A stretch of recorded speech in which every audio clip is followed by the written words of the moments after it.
कभी कभी अधिक लालच व्यक्ति के सोचने समझने की शक्ति को क्षीण कर देती है। ऐसा ही कुछ हुआ उस मछुआरे की लालची पत्नी के साथ। लालच से भरी कथा सुनाते हुए भगवान बुद्ध ने अपने शिष्यों से कहा, एक समय की बात है। सागर के मध्य में एक द्वीप पर एक टूटी फूटी झोपड़ी थी, जिसमें एक मछुआरा अपनी पत्नी के साथ रहता था। मछुआरा नित्य जाल लेकर सागर तट पर जाता और मछलियां पकड़ कर लाता।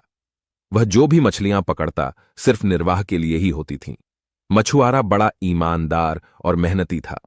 एक दिन उसने अपना जाल डाला और जब उसे खींचा तो उसे कुछ भारी सा महसूस हुआ।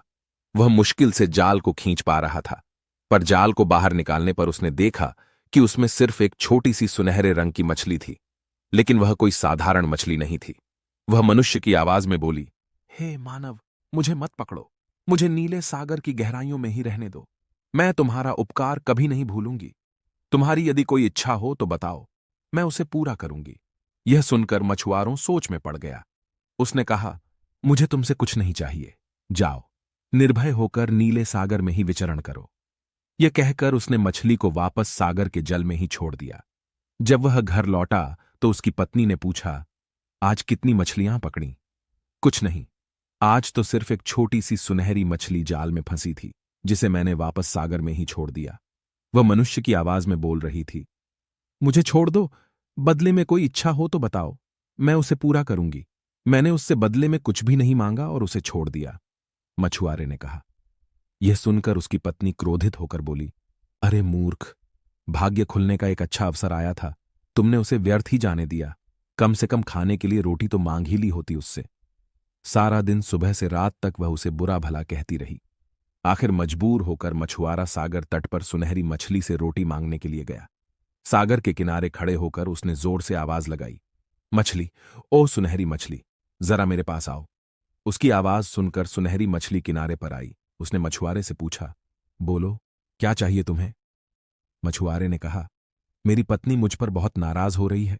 उसने मुझे तुम्हारे पास रोटी मांगने के लिए भेजा है। मछुआरे ने कहा। मछली के आश्वासन पर मछुआरे ने घर पहुंचकर देखा कि सचमुच वहां पर रोटियों का ढेर लगा हुआ था।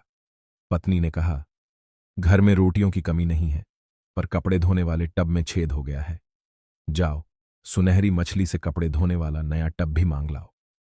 मछुआरा पुनः सागर तट पर गया। उसने आवाज लगाई, मछली, ओ सुनहरी मछली, मेरे पास आओ। आवाज सुनकर सुनहरी मछली किनारे पर आई और मछुआरे से पूछा, अब क्या चाहिए तुम्हें? मेरी पत्नी को कपड़े धोने का एक टब चाहिए, मछुआरे ने कहा। मछली ने उसकी यह मांग भी पूरी कर दी। इसके बाद मछुआरे ने अपनी पत्नी के कहने पर अपनी झोंपड़ी की जगह नया घर मांगा। लेकिन उसकी पत्नी इतने पर भी संतुष्ट नहीं हुई। उसने खुद को एक सुंदर स्त्री बनाने की मांग रख दी। नया घर मिल जाने के बाद उसकी पत्नी पहले से भी अधिक गुस्से में थी। उसने मछुआरे से कहा, अरे मूर्ख, तुम्हें कोई भी अच्छी बात क्यों नहीं सूझती? तुमने नया घर मांगकर सोच लिया कि बस इतना ही काफी है। तुम उस सुनहरी मछली के पास जाओ और उससे कहो, मैं एक सुंदर स्त्री बनना चाहती हूं। मछुआरा अपनी पत्नी के कोप से डरता था, इसलिए वह फिर से समुद्र के किनारे पहुंचा और मछली को बुलाकर अपनी मांग बताई। मछुआरे की मांग पर मछली ने कहा, जाओ, दुखी मत हो, जैसी तुम्हारी पत्नी की इच्छा है वैसा ही होगा। मछुआरा घर पहुंचा तो उसने देखा, इस बार उसके पुराने घर के स्थान पर एक 3 मंजिला भव्य मकान था, जिसमें कई नौकर चाकर काम में लगे थे और उसकी पत्नी एक ऊंची कुर्सी पर सज धज कर विराजमान थी। उसने अपनी पत्नी से कहा, कैसी हो मेरी सुंदर पत्नी? पत्नी यह सुनकर गुस्से में आग बबूला होकर चीख पड़ी, अरे बेशरम, मेरी जैसी सुंदर स्त्री को अपनी पत्नी कहने की तुम्हारी हिम्मत कैसे हुई? नौकरो, इधर आओ, इस व्यक्ति को पकड़कर 40 चाबुक लगाओ, जिससे इसके होश ठिकाने आ जाए। आदेश पाकर नौकर दौड़ते हुए आए और उसकी गर्दन पकड़कर खींचते हुए अस्तबल में ले गए। वहां उसे चाबुक से इतना मारा कि वह बड़ी मुश्किल से खड़ा हो सका। इसके बाद उसकी पत्नी ने कहा, अब से तुम इस घर के नौकर हो। यह कहकर उसने एक झाड़ू थमाकर पूरे घर की सफाई का कार्य सौंप दिया। बेचारे मछुआरे का जीवन नर्क हो गया। मछुआरा सारा दिन सफाई में ही लगा रहता। गलती होने पर उसकी पीठ पर चाबुक लगाए जाते। वह सोचता, कैसी स्त्री है यह, अच्छे दिन आने पर अब मुझे अपना पति भी नहीं समझती। कुछ दिन बाद उसने पुनः मछुआरे को बुलाया और कहा, जाओ, उस सुनहरी मछली को फिर से कहो कि मैं अब रानी बनना चाहती हूं। मछुआरे की मांग पर सुनहरी मछली ने उसकी पत्नी को रानी बना दिया। मछुआरा अब घर वापस आया तो उसने देखा कि उसके पहले वाले घर के स्थान पर सोने का भव्य महल था। सैनिक महल के चारों तरफ निगरानी कर रहे थे। उसकी पत्नी रानी की तरह रत्न जड़ित पोशाक में महल से बाहर मनोरम दृश्य को निहार रही थी। धीरे धीरे उसे रानी की जिंदगी में भी ऊब महसूस करने लगी। उसने सैनिकों को आदेश दिया, जाओ, मेरे मछुआरे पति को मेरे सामने हाजिर करो। सैनिकों ने अविलंब मछुआरे को उसके सामने हाजिर किया। उसने कहा, सुनो, अभी जाओ और सुनहरी मछली से कहो कि अब मैं पूरे सागर की मालकिन बनना चाहती हूं, जिससे उसमें रहने वाली सभी मछलियां मेरा आदेश माने। मछुआरे ने उसकी बात मानने से इनकार कर दिया, पर स्त्री की धमकी के आगे उसका इनकार व्यर्थ ही रहा। अतः विवश होकर वह पुनः तट पर गया और सुनहरी मछली को आवाज देने लगा। इस बार सुनहरी मछली नहीं आई। उसने फिर आवाज लगाई। वह बहुत देर तक पुकारता रहा। तब कहीं सुनहरी मछली उसके पास आई।